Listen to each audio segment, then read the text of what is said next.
Please subscribe for the tech channel, like it and share it.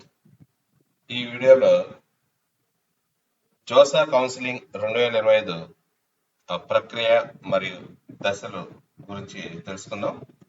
ఐఐటీలు, ఎన్ఐటీలు, triple ఐటీలు మరియు జిఎఫ్టిఐలలో సీట్ల కేటాయింపు కోసం జోసా కౌన్సిలింగ్ ను జాయింట్ సీట్ అలొకేషన్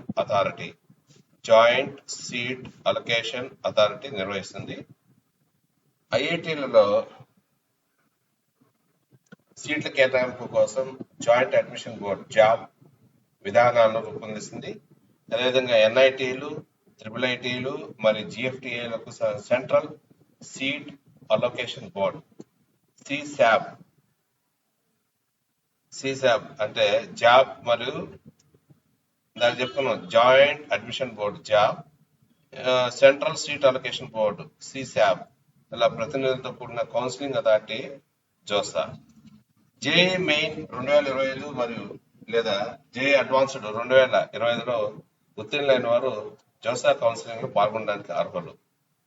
కౌన్సిలింగ్ లో పాల్గొనడానికి అభ్యర్థులు ఆన్లైన్ లో నమోదు చేసుకుని తమ ఎంపికలను పూరించాలి.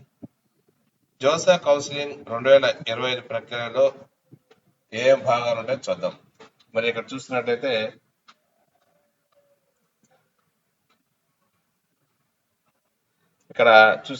Step 1 JoSAA counselling registration.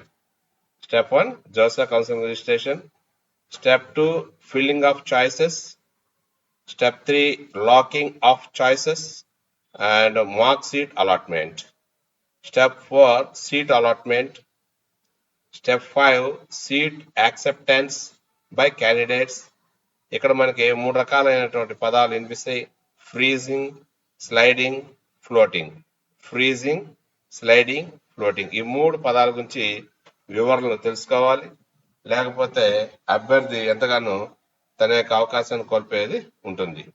Next step 6 చూసినట్లయితే payment of seat acceptance fee.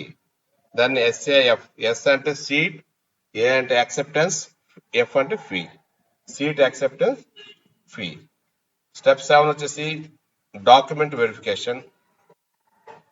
Step 8 వచ్చేసి రిపోర్టింగ్ ఎట్ అలాటెడ్ ఇన్స్టిట్యూట్. ఇవి ప్రముఖంగా ఉన్నటువంటి వివిధ దశలు. ఫస్ట్ మనం స్టెప్ 1 చూసుకున్నాం. ఏంటది? JoSAA counselling registration. ఇక్కడ జోసా 2025 కౌన్సిలింగ్ లో పాల్గొనడానికి విద్యార్థులు ఆన్లైన్ లో నమోదు చేసుకోవాలి.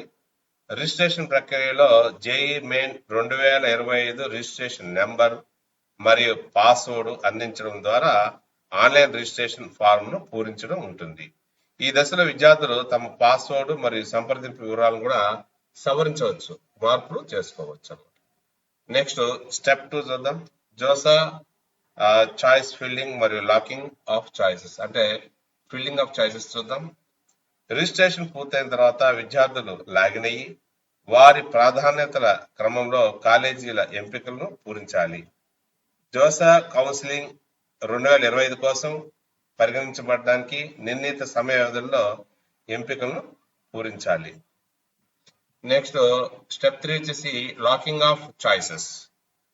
మరి విద్యార్థులు తమ ఎంపికలను పూరించడానికి మరియు లాక్ చేయడానికి 10 రోజుల సమయం ఇవ్వబడుతుంది. ఒకవేళ స్టూడెంట్ ఆ చాయిసెస్ ఎన్నుకొని దాన్ని మనం అన్ని కూడా చాయిసెస్ ఫిల్ చేసాం అనుకుని కన్ఫామ్ అయితే లాక్ చేసుకోవచ్చు. లేదా మనం చాయిసెస్ ఫిల్ చేసి అట్టే వదిలేసిన ఆటోమేటిక్ గా ఆ టైం అయిపోయిన తర్వాత ఎండింగ్ లో అది ఆటోమేటిక్ గా లాక్ అయిపోతుంది. సో మార్క్ సీట్ కేటాయింపు. Next mark seat allotment.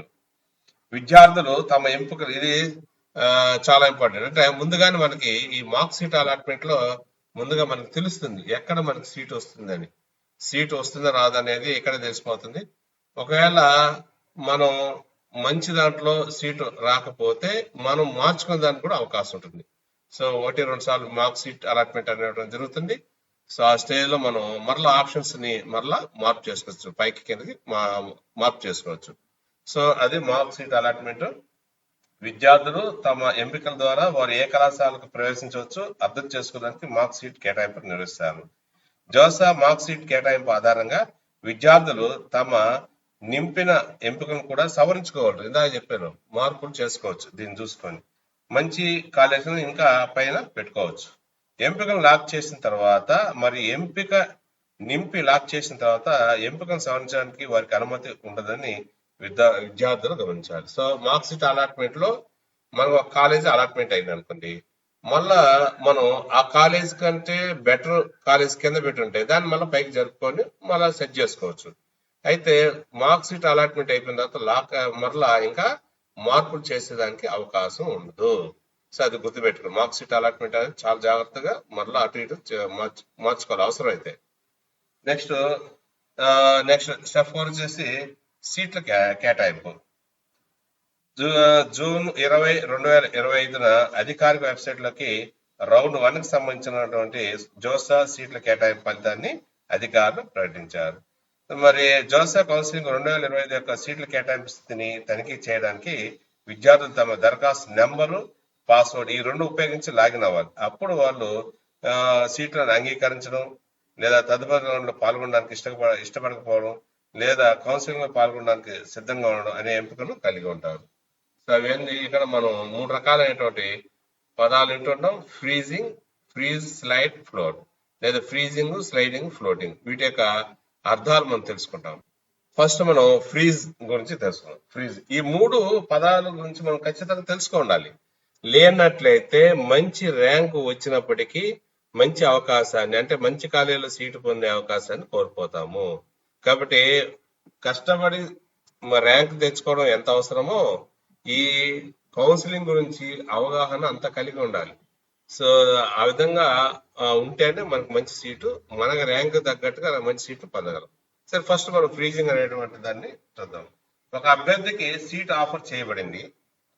ఆ ఎంపికను ఎంచుకుంటే వాళ్ళు అందించే సంస్థ మరియు కోర్సు రెండింటితోనూ సంతృప్తి, సాటిస్ఫాక్షన్ చెందారని అర్థం. అంటే వారు ఇచ్చినటువంటి సీట్ ఆఫరు వీళ్ళు ఓకే అంటే దానికి ఓకే అయినట్టు అనమాట. వారు ఇకపై తదుపరి రౌండ్కు వాళ్ళు అంటే ఇంకా పార్టిసిపేట్ చేయరు. సీట్ లాక్ చేయబడుతుంది. సీటు లాక్ చేయబడుతుంది అంటే మీ పేరు మీద రిజర్వ్ చేయబడుతుంది. మీకు కేటాయించిన సీట్తో మీరు సంతోషంగా ఉంటేనే మీరు ఈ ఎంపికను ఉపయోగించాలి. అంటే మీకు వచ్చినటువంటి కాలేజ్ అలాట్మెంట్ మీకు నచ్చితే 100% మీకు నచ్చితే ఓకే అయితే అప్పుడు మీరు ఫ్రీజింగ్ చేయాలి. ఆ చాయిస్ ని ఫ్రీజింగ్ చేయాలి. ఫ్రీజింగ్ చేస్తే మీరు వచ్చినటువంటి ఆ సీట్ తో మీరు సాటిస్ఫై అయినట్టు. లేనట్లయితే, సాటిస్ఫై కాకపోతే అప్పుడు స్లైడింగ్ కానీ ఫ్లోటింగ్ లో కానీ పాల్గొనాలి. అప్పుడు చూద్దాం.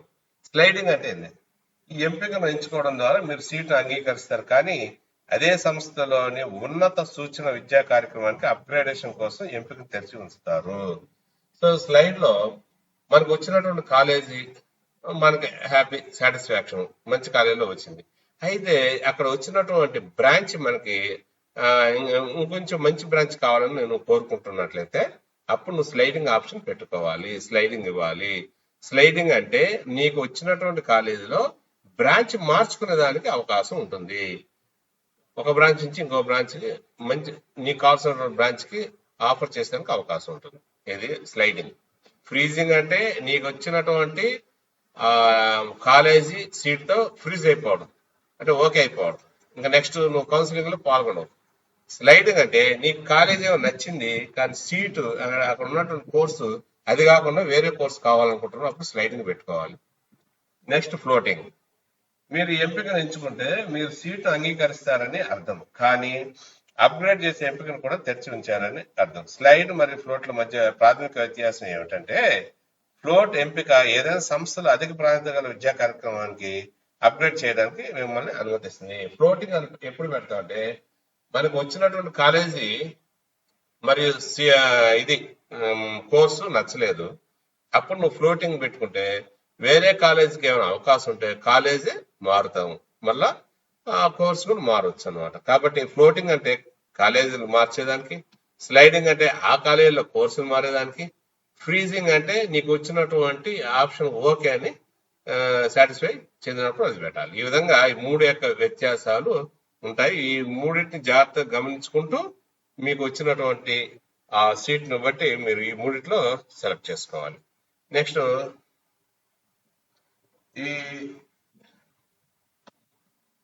ఇకపోతే స్టెప్ 6 వచ్చేసి payment of seat acceptance fee, SAF.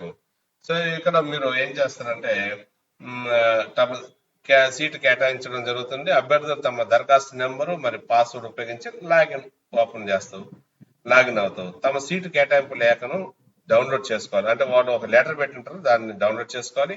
JoSAA 2025 counselling కేటాయింపు లేఖను డౌన్లోడ్ చేసుకున్న తర్వాత విద్యార్థులు సీట్ అంగీకార రుసుముగా మనం ఎంత కట్టాలంటే 35,000 రూపాయలు మనం చెల్లించాలి. అదే రిజర్వ్డ్ కేటగిరీకి అయితే 15,000 చెల్లించాలి. మామూలుగా మిగిలిన వాళ్ళకి అందరికి 35,000 అయితే రిజర్వ్డ్ కేటగిరీ మాత్రం 15,000. జోసా కౌన్సిలింగ్ ఫీజును ఆన్లైన్ మోడ్ లో లేదా ఈ చలానా ద్వారా చెల్లించవచ్చు. 2 రకాలు చెల్లించవచ్చు. ఒకటి ఆన్లైన్ మోడ్ లో చెల్లించవచ్చు, లేదా ఈ చలానా ద్వారా చెల్లించవచ్చు. Next step 7 document verification. ఇక్కడ డాక్యుమెంట్ వెరిఫికేషన్ కోసం రిపోర్టింగ్ కేంద్రాలను సందర్శించాలి అభ్యర్థులు. తర్వాత అభ్యర్థులు తమ అన్ని ఒరిజినల్ డాక్యుమెంట్ తో పాటు 2 సెట్లు జెరాక్స్, గుర్తుపెట్టుకుని 2 సెట్లు జెరాక్స్ కాపీలు తీసుకెళ్లాలి. ఈ రిపోర్టింగ్ కేంద్రాల్లోని అధికారులు ఒరిజినల్ డాక్యుమెంట్లను ధృవీకరిస్తారు మరియు జెరాక్స్ కాపీలను సమర్పిస్తారు. డాక్యుమెంట్ వెరిఫికేషన్ తర్వాత విద్యార్థులకు ఒక రసీదు లేఖ జారీ చేయబడుతుంది. కేటాయింపు లేఖలో పేర్కొన్న తేదీలలోపు డాక్యుమెంట్ వెరిఫికేషన్ కోసం రిపోర్టింగ్ కేంద్రాల్లో రిపోర్ట్ చేయడం తప్పనిసరి. మీకు ఒక డేట్లు ఇస్తారు. సో ఒక్కొక్క రౌండ్ కి ఒక డేట్లు ఇస్తారు. ఆ డేట్ లోపల అక్కడ నువ్వు రిపోర్ట్ చేయాలి, డాక్యుమెంట్ వెరిఫికేషన్ చేసుకోవాలి, లేకుంటే అడ్మిషన్ రద్దు చేయబడుతుంది. రిపోర్టింగ్ కేంద్రాలను సందర్శించేటప్పుడు అవసరమైన అన్ని డాక్యుమెంట్లు ఏమేమి అవసరం అన్ని కూడా తీసుకుపోవాలి. Next reporting at allotted institute, admission నిర్ధారణ. విద్యార్థులు చివరికి అడ్మిషన్ నిర్ధారణ కోసం కేటాయించిన సంస్థకు రిపోర్ట్ చేయాలి. కేటాయించిన సంస్థకు రిపోర్ట్ చేయడానికి చివరి తేదీని సీటు కేటాయింపు లేఖలో పేర్కొనబడుతుంది. మీకు లేఖలో ఇస్తారు ఏ రోజు ఎక్కడ మీరు జాయిన్ అవ్వాలనేది. దాని ప్రకారంగా మీరు ఆ విద్యార్థులు ఆ కాలేజీ వేసి ఆ రోజు జాయిన్ అవ్వాలి, లేకపోతే అడ్మిషన్ రద్దు చేయబడుతుంది. ఇంకా కొన్ని విషయాల గురించి చెప్తాను. జోసెఫ్ కౌన్సిలింగ్ అవసరమైనటువంటి ధృవీకరణ పత్రాలు ఏమేమి అవసరం అంటే జేఈ మెయిన్ 2025 రిజిస్ట్రేషన్ లో అప్లోడ్ చేసిన దానికి సమానమైన 3 పాస్పోర్ట్ సైజ్ ఫోటోగ్రాఫ్లు కావాలి. 3 పాస్పోర్ట్ సైజ్ ఫోటోలు తీసుకోవాలి. తర్వాత తాత్కాలిక సీట్లు కేటాయింపు లేక వాళ్ళు ఆన్లైన్ లో పెడితే దాన్ని డౌన్లోడ్ చేసుకోవాలి, ప్రింట్ తీసుకోవాలి. తర్వాత వచ్చేసి SBI యొక్క ఫీజు చెల్లింపు. మనం ఫీజు ఆన్లైన్ లో కడతాం కదా, 35,000 కానీ లేదా 15,000 కానీ, దానికి సంబంధించినటువంటి రసీదు తీసుకోవాలి. తర్వాత 10వ తరగతి మార్క్ షీటు లేదా డేట్ ఆఫ్ బర్త్ తీసుకోవాలి. నెక్స్ట్ 12వ తరగతి లేదా ఇంటర్మీడియట్ మార్క్ షీటు మరియు పాస్ సర్టిఫికేట్ తీసుకోవాలి.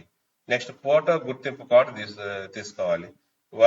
ఒకవేళ ఏమైనా మెడికల్ సంబంధించినటువంటి ఉంటే దానికి సంబంధించినటువంటి వైద్య ధృవీకరణ పత్రం తీసుకోవాలి. అది అందరూ తీసుకోవాలి. వైద్య ధృవీకరణ పత్రం అంటే ఫిట్నెస్ అనమాట. ఇది కంపల్సరీగా అందరూ తీసుకొని అక్కడ ఇవ్వాలి. కేటగిరీ సర్టిఫికేట్, ఇది ఎవరికైనా కేటగిరీ సర్టిఫికేట్ ఉంచితే వాళ్ళు ముందుగానే తీసి ఇది వెరిఫికేషన్ రోజు చూపించాల్సి వస్తుంది. అదేవిధంగా PWD సర్టిఫికేట్ అప్లై ఎవరికైనా అది ఉన్నట్లయితే దాన్ని కూడా తీసుకొచ్చి చూపించాలి. తర్వాత OCI సర్టిఫికేట్ లేదా PIO కార్డు ఎవరికైనా వర్తిస్తే అది కూడా చూపించాలి. సో ఈ విధంగా సీట్ల కేటాయింపు కోసం నింపిన ఎంపికల ప్రింట్అవుట్ కూడా, అంటే మనం ఈ ఆప్షన్స్ పెడతాం కదా, ఆ ఆప్షన్స్ వాటిని కూడా జెరాక్స్ తీసుకొని అవి కూడా ఎత్తుకొని వాళ్ళకి చూపించాలి. ఈ విధంగా ప్రాసెస్, ఈ విధంగా ఎంత ప్రాసెస్ ఉంటుంది. కాబట్టి ఈ వీడియో మీరు 1-2 సార్లు చూసుకొని ఏం అవసరమో, ఎలా జరుగుతుందో స్టెప్ వైజ్ వివరించడం జరిగింది. ఏం అవసరమో కూడా వివరించడం జరిగింది. కాబట్టి ఈ విధంగా మీరు అన్ని తెలుసుకుని ఇతరులు కూడా ఈ వీడియోని షేర్ చేయండి. మీ ఫ్రెండ్స్ కానీ వాళ్ళు కానీ ఎంతగానో ఉపయోగపడతారు. మీరు ఆ విధంగా మీకు వచ్చిన ర్యాంక్కి మంచి కాలేజీని పొందుతారని, మంచి సీటు, మంచి కోర్సులు చేరుతారని ఆశిస్తూ, please subscribe Padu Tech channel, like it and share it. Thank you.